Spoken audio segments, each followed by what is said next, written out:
Abra a sua Bíblia, Mateus capítulo de número 6. Mateus 6.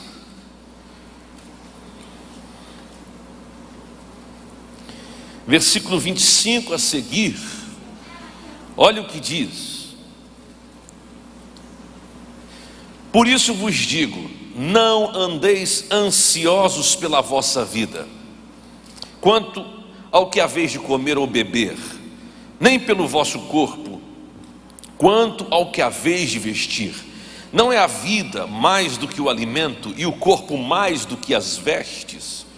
Observai as aves do céu, não semeiam, não colhem, nem ajuntam em celeiros, contudo vosso Pai celeste as sustenta.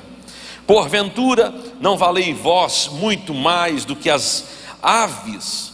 Qual de vós, por ansioso que esteja, pode acrescentar um côvado ao curso da sua vida? Em outras versões diz a própria altura. E por que andais ansiosos quanto ao vestuário? Considerai como crescem os lírios do campo, eles não trabalham, nem fiam. Eu contudo vos afirmo que nem Salomão, em toda a sua glória, se vestiu como qualquer deles. Ora, se Deus veste assim a erva do campo, que hoje existe e amanhã é lançada no forno, quanto mais a vós outros, homens de pequena fé. Portanto, não vos inquieteis dizendo: que comeremos, que beberemos, ou que nos vestiremos? Porque os gentios é que procuram todas essas coisas, pois vosso Pai Celeste sabe que necessitais de todas elas. Buscai, pois, em primeiro lugar o seu reino e a sua justiça, e todas estas coisas vos serão acrescentadas. Portanto, não vos inquieteis com o dia de amanhã, pois o amanhã trará os seus cuidados. Basta a cada dia o seu mal. Te louvamos, Senhor, por tua palavra. Inclinamos nosso coração, pedimos que o Senhor encontre lugar na nossa vida e que o Senhor construa em nós a tua palavra, que possa frutificar, consolidar e nos levar, Senhor, à direção que o Senhor tem preparado, à posição que o Senhor tem preparado para cada um de nós. Nós te louvamos por tudo no nome de Jesus, e todos digam amém. Oh, que texto precioso, que texto incrível. Jesus está ensinando uma multidão, e este faz parte, este relato do sermão da montanha. Jesus está ensinando, e de repente Jesus começa a falar sobre ansiedade, falar sobre não andar ansioso. Essa palavra ansiedade quer dizer preocupado com cuidados. Muito obrigado, Milton. Estar em alerta o tempo todo, incomodado, preocupado com algo. É um tipo de preocupação que tira a paz.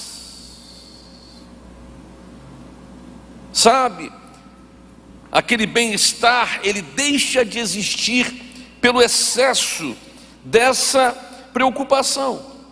E aí a gente começa a observar que de repente no versículo 31, Jesus faz 3 perguntas. Ele pergunta: vocês não podem ficar inquietos dizendo: que comeremos? Que beberemos? Com que nos vestiremos? comeremos, beberemos, vestiremos. De forma categórica, Jesus coloca no sermão da montanha essas três necessidades. E aí, quando eu olho para essas perguntas, eu mergulho na palavra de Deus e acabo trazendo à luz algumas coisas. Quando ele pergunta que comeremos, ele está falando: não se preocupem com o sustento que vocês precisam, porque pão está relacionado à provisão, a sustento. Aliás, um dia Deus disse para Adão: do suor do teu trabalho, do suor do teu esforço, da sua determinação em trabalhar, é do seu trabalho que você vai comer.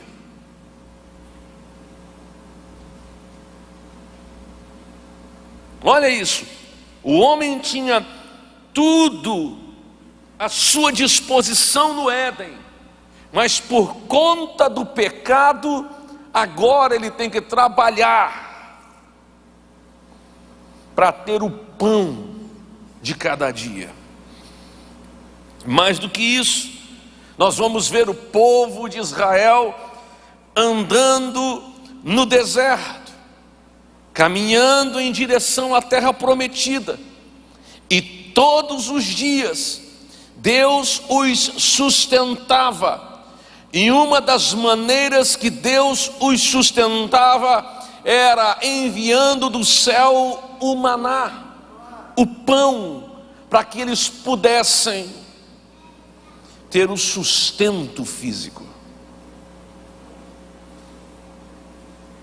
Era a ordem de Deus: vocês vão colher durante 6 dias, e no sexto vocês vão colher dobrado, porque no 7º dia vocês precisam confiar que o que colheram no dia anterior não vai estragar, como nos outros dias estragava.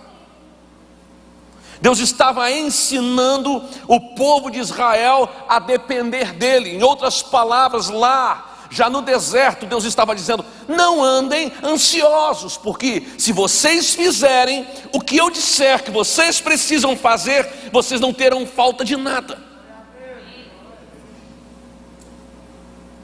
É incrível isso. Então, nós vemos logo o maná no deserto. Aí, quando Jesus vai ensinar os discípulos a orar, ele já começa nos incluindo naquilo que apenas é direito dele. Porque o Deus Pai, o Pai era pai de quem?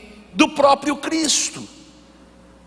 Mas quando ele ensina a orar, ele diz: olha, agora não apenas vocês vão orar dizendo, olha, ó, Pai. Não, ele diz: Pai nosso. A partir de agora, quando vocês se dirigirem a Ele, vocês vão se dirigir como filhos. E no meio da oração, Jesus ensina os discípulos a orar dizendo: o pão nosso de cada dia dai-nos hoje. Pão, alimento para fortalecimento físico.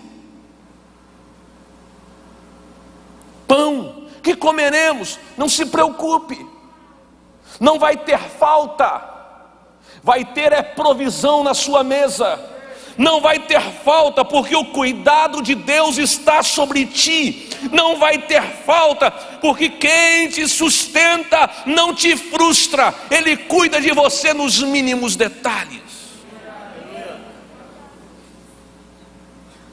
Então veja, primeiro, que comeremos, fala de sustento. Depois, que beberemos, nutrição.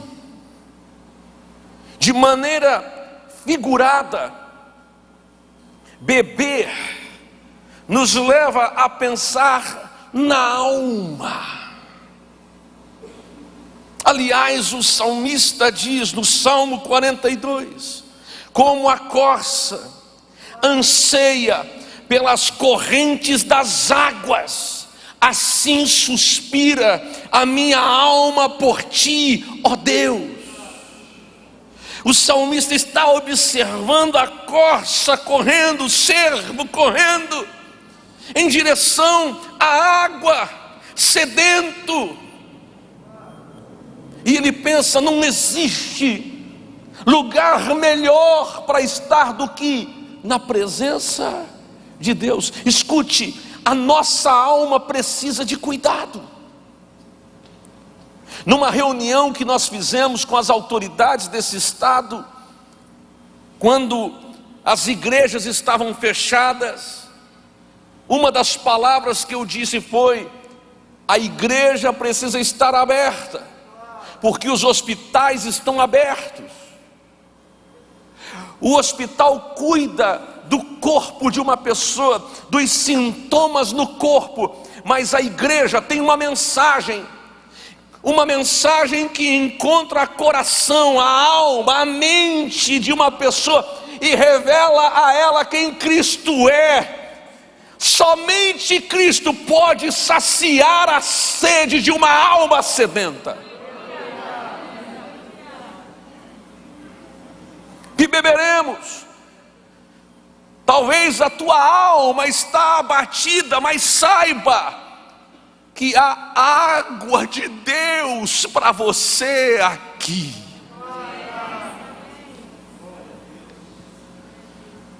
Fala da alma.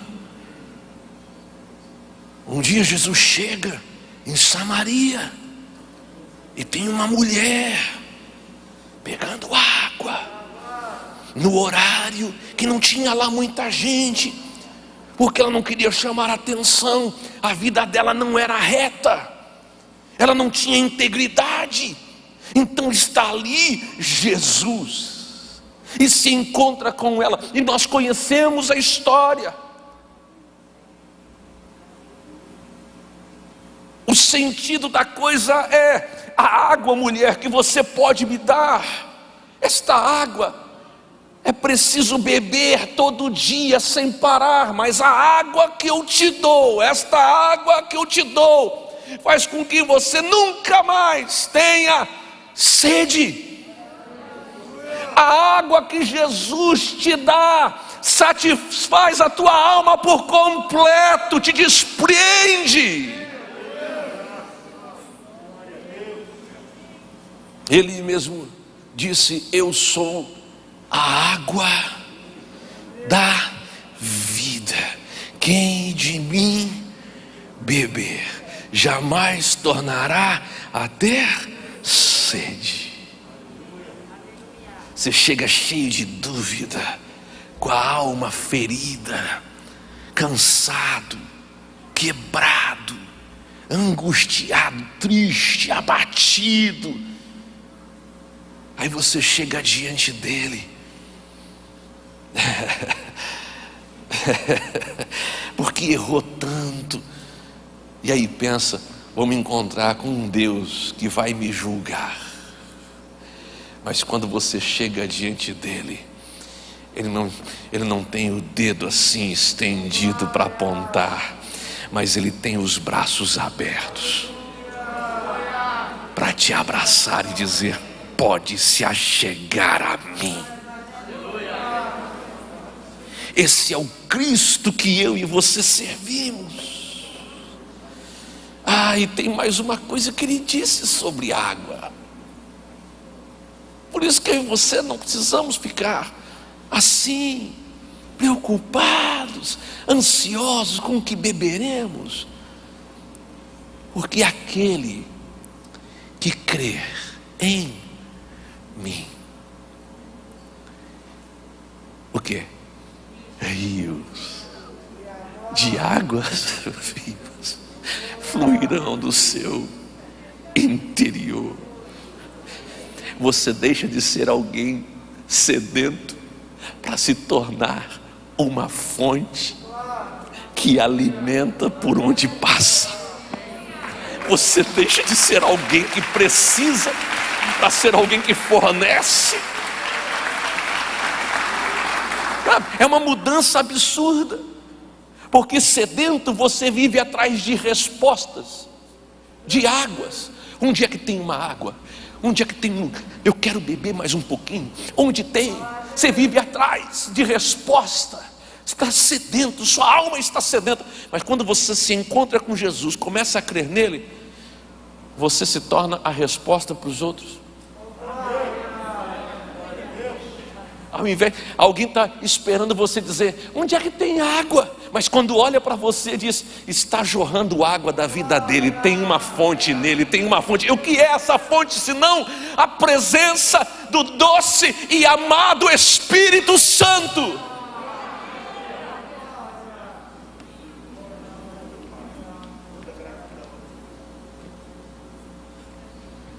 Tem resposta para a tua alma aqui. Tem cura para a tua alma aqui. Quando Ele toca, Ele conserta, Ele arruma, Ele, sabe, Deus não faz gambiarra. Não faz gambiarra, não dá um jeitinho. Não, o poder dele é transformador. Você que vivia buscando, agora você é a resposta. Você que antes precisava de ajuda, agora você é a ajuda. Você que antes ficava mendigando a bênção, agora você é um abençoador. Você que antes precisava de um milagre, agora por onde você passa o milagre acontece. É uma transformação, é uma mudança. Mas tem mais, porque Jesus também diz assim, perguntando, ou vocês vão dizer, com que nos vestiremos? Isso fala de suprimento, de maneira figurada fala de nível social, nos leva à percepção, sabe, da vida social em si. Fala da aparência, da reputação de alguém, porque o que a gente veste nos torna diferentes uns dos outros.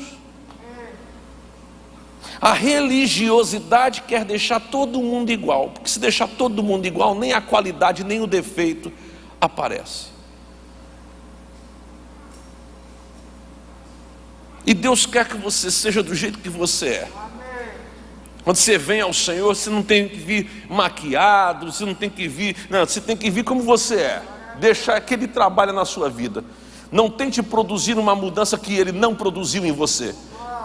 A religiosidade transforma as pessoas de fora para dentro. É um palmo de roupa a mais. Pastor, está errado isso. Está quando essa transformação não começou dentro. É impossível também Deus tocar no interior de uma pessoa, mudar ela de dentro para fora e a sua aparência não mudar. É impossível. É por isso que você repara, né? Às vezes a pessoa entra na igreja, misericórdia. Jesus, misericórdia. Eu fui numa igreja, numa cidade lá nos Estados Unidos, era culto de jovens, estava aqui, e eu vi as moças na frente, os rapazes atrás, e fiquei pensando, por que as moças estão na frente, os rapazes estão atrás, e eu estou ministrando, por quê? Aí eu fui para trás, e vi, os moços estavam olhando para frente assim. Eu falei, mas que adoração é essa? Adoração sim. Olhando para as moças. E as moças, incendeia, Senhor, a sua noiva. Vá. E os irmãos, incendeia, Senhor. Aqui, ó. Aqui. Aí alguém me disse, não, pastor, não tem que se preocupar com a aparência de ninguém. Tem que se preocupar sim. Nós somos crentes. Crente combina com decente. Crente é decente. Me lembro do meu pai quando eu era menino.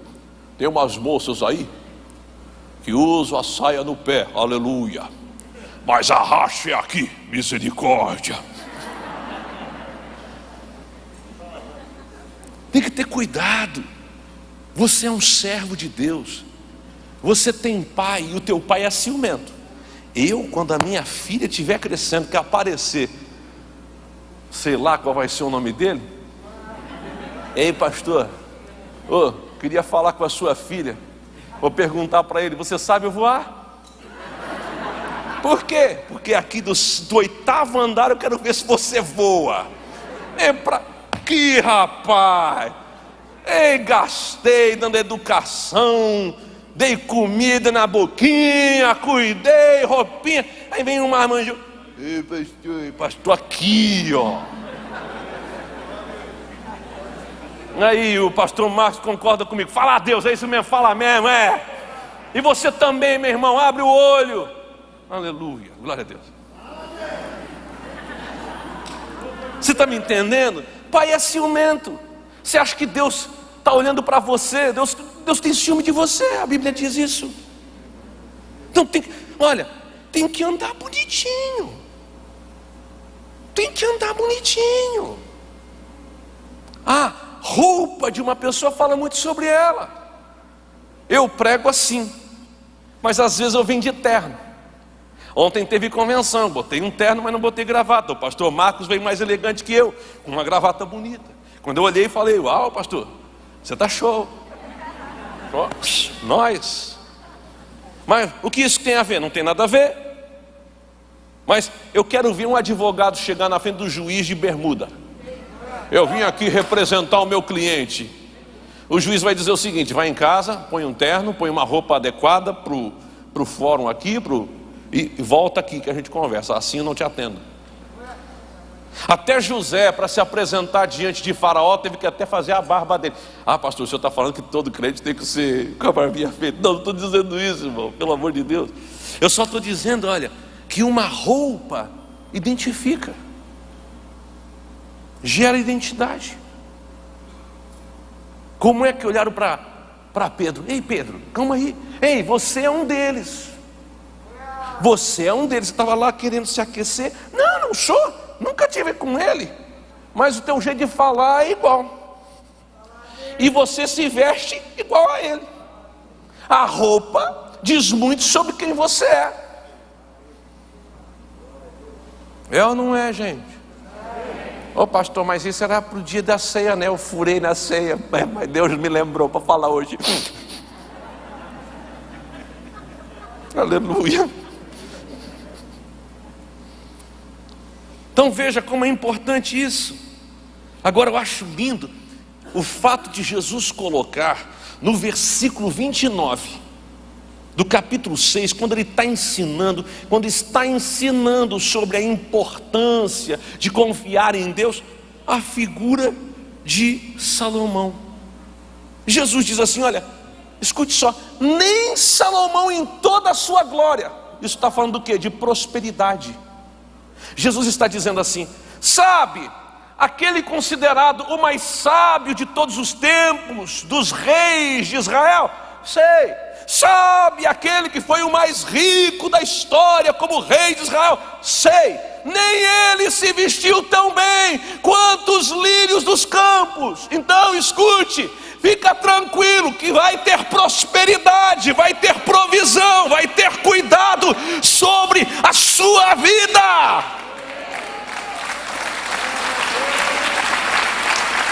Entenda isso, como é importante.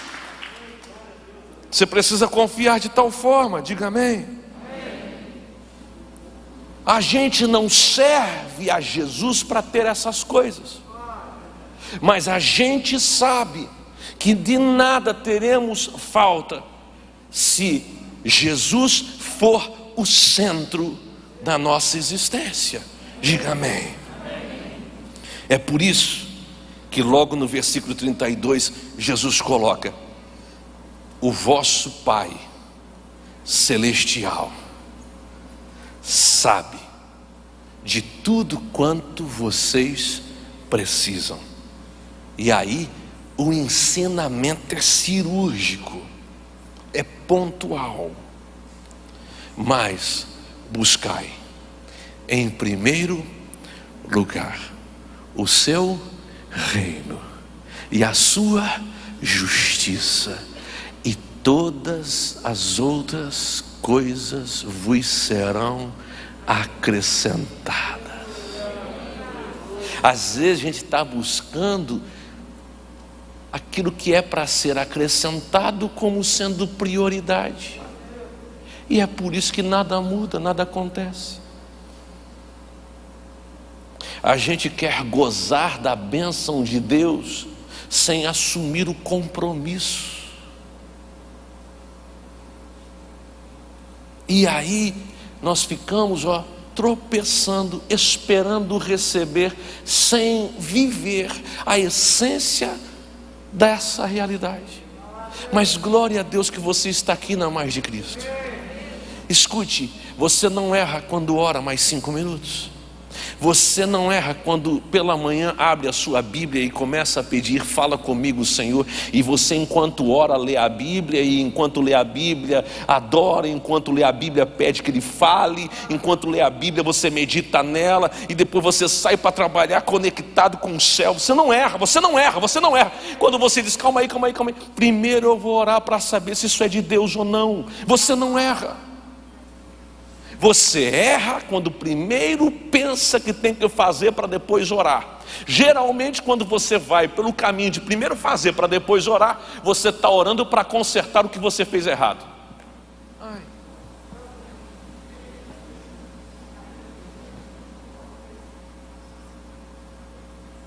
Pastor, quando tem culto de campanha? Por quê? Eu me meti em umas coisas, tenho que orar. Sim, mas e por que você não orou antes? É porque era uma oportunidade, achei que era Deus. Não era. Tem coisa com boa aparência que não é Deus.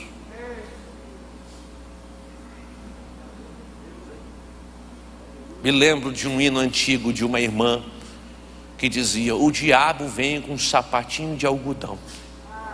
Lembra disso? Os mais antigos, aleluia, lembram. Eu era menino, e eu, até quando menino, pensava: nunca vi ninguém andando com um sapato de algodão. Minha cabeça era essa. A gente ficava assim.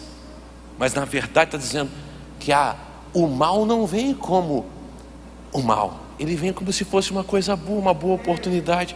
Mas para quê? Para gerar uma distração, depois produzir uma tentação, a fim de te atrasar no processo que Deus quer gerar na sua vida e te roubar do propósito que Ele preparou. Então você tem que estar atento. Você precisa ter discernimento, ouvir o tempo todo a voz de Deus. Eu gosto de quando o apóstolo Paulo fala aos irmãos de Gálatas: olha, nem que vier um anjo do céu dizendo: olha, eu tenho uma coisa aqui, e que contraria aquilo que é o evangelho de Cristo, que isso seja considerado que é anátema, sai fora, pula fora, corre disso. Não tem negócio. Diga: o evangelho é poder de Deus para aquele que crê. Você precisa viver essa verdade na sua vida, e ao sair daqui hoje, pôr em prática no dia de amanhã. 5 minutos a mais orando não é desperdício, é bênção. Antes de fazer um negócio, orar não é desperdício, é bênção. A oração pode muito em seus efeitos. Outro dia, alguém disse aqui no púlpito, e eu, respeitosamente, era um ministro que estava pregando, ele disse: olha, não precisa orar por enfermos, é só decretar. Eu ouvi: Senhor Jesus entrou aqui e entrou, sabe, torto. Eu falei, meu Deus, como é que ele fala um negócio desse? Jesus, me cocei. Oh Senhor, meu Deus, como é que o homem fala? Que não precisa orar, só decretar. Ele está dizendo que a Bíblia não é a Bíblia. Porque a palavra de Deus diz o quê? Que a oração da fé salvará, curará o doente. Você nunca perde quando ora. Ah, mas por que eu vou orar? Se antes de eu orar Deus já sabe o que eu vou pedir. É porque a oração é sujeição, é reconhecimento de autoridade, é entender que Ele tem o controle de todas as coisas e que você está debaixo da vontade que é a vontade dEle. Diga amém. Então, ao sair daqui hoje, você tem que sair com essa fé, sabendo que você tem um Pai. E se você tem um Pai, você é filho. Diga, eu sou filho de Deus. Abra a sua Bíblia em Romanos capítulo 8.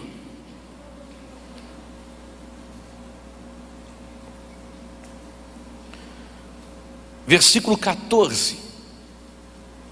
Diz assim: eu quero que você entenda que uma coisa está ligada à outra. Como assim, pastor? Mas buscar em primeiro lugar o seu reino e a sua justiça, e todas as outras coisas vos serão acrescentadas. Como é que isso acontece? Como é que esse processo se torna realidade na minha vida?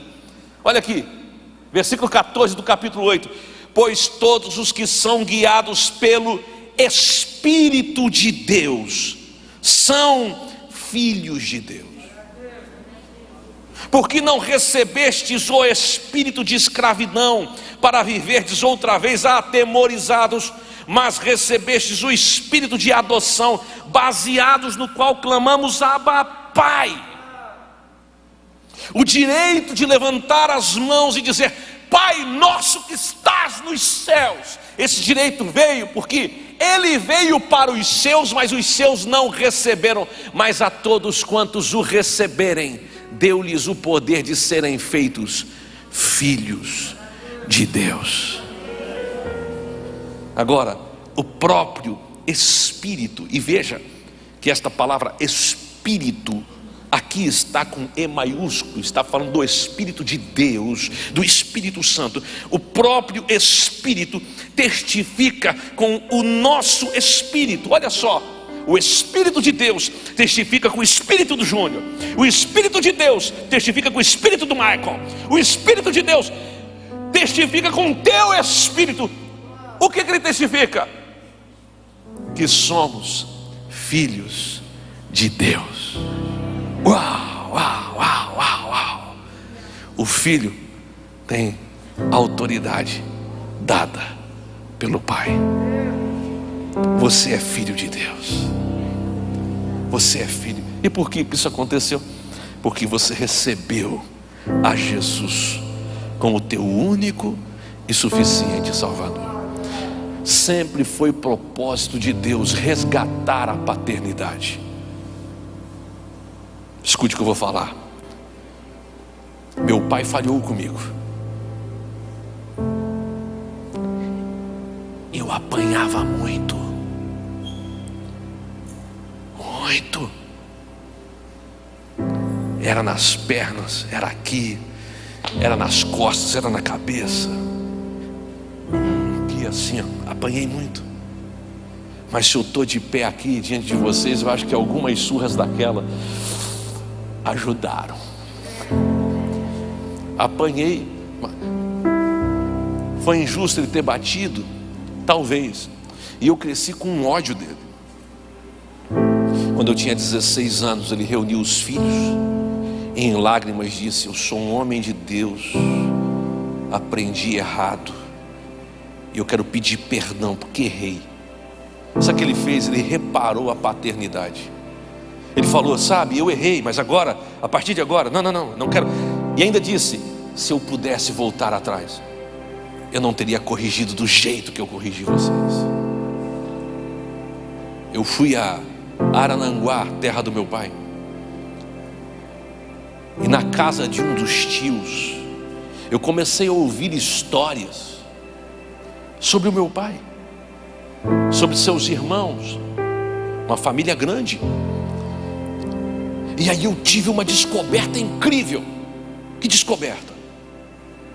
Eu descobri que eu nunca apanhei mais do que 20, 30% do que o meu pai apanhava.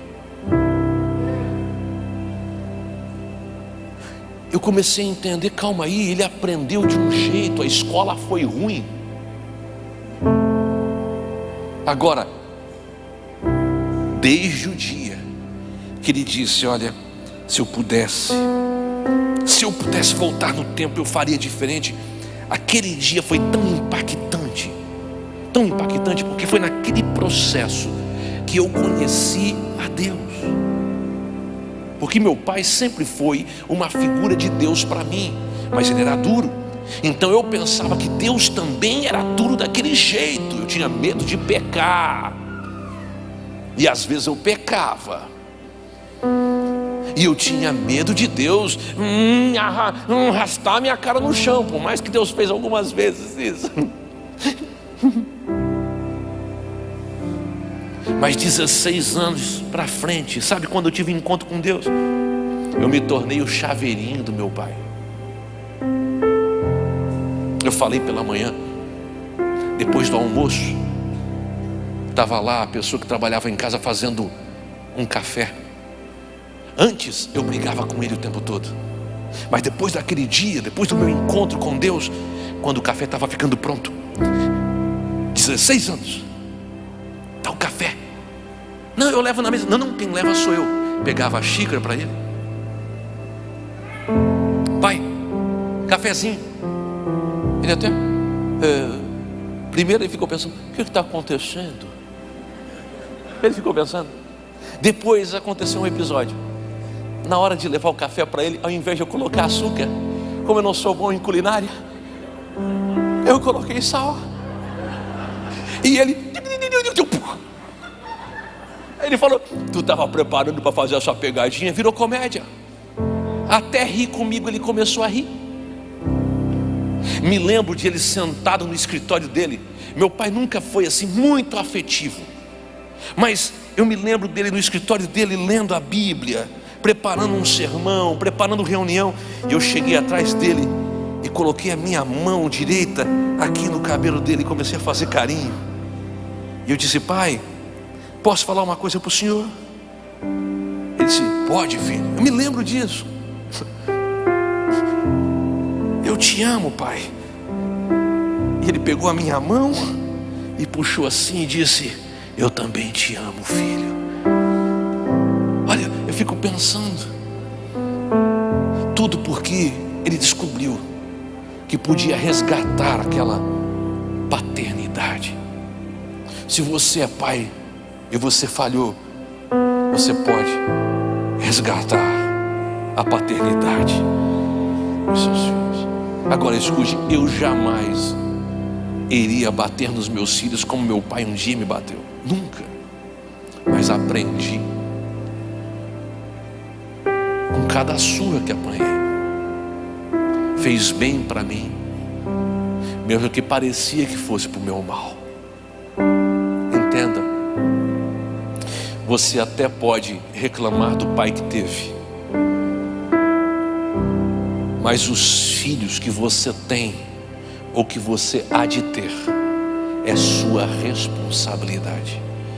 Talvez você não tenha tido um pai que gostaria de ter, mas você pode ser o melhor filho que um pai poderia ter.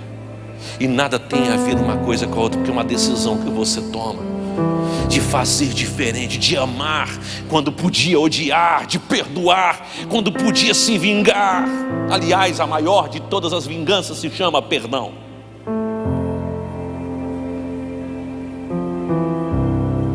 Então faça a diferença. Sabe por quê? O que ficou para trás ficou. Quando você se encontra com a fonte, quando você se torna uma fonte, nessa fonte não sai mais água amarga, só sai água doce, só sai água que cura, só sai água que transborda a presença de Deus. Fique de pé.